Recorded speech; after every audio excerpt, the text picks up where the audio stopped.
জাকাতের ক্ষেত্রে মূলনীতি হলো জাকাতের যে হাউল বা বর্ষ গণনা করতে হয়।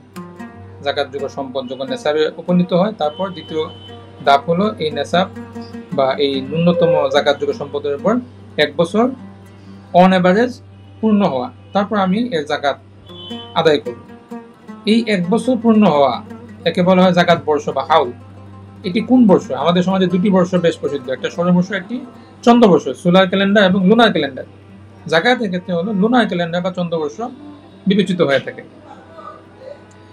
সমস্যা হলো আমাদের সমাজে সাধারণ জীবনযাপনে লুনার ক্যালেন্ডার বা চন্দ্রবর্ষ খুব একটা প্রচলিত নয়।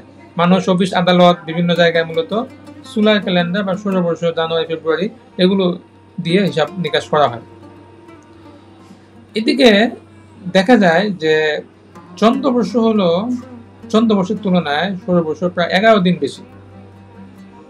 এখন যদি কেউ সৌরবর্ষ অনুযায়ী জাকাত হিসাব করে, তাহলে দেখা যায় যে তার আসলে 11 দিনের জাকাত কম আদায় হয়। এই সমস্যা নিরসনের জন্য প্রথম পরামর্শ যেটি উলামায়ে কেরাম দিয়ে থাকেন সেটি হলো জাকাত দাতা চেষ্টা করবে চন্দ্রবর্ষ অনুযায়ী তার জাকাত হিসাব করতে।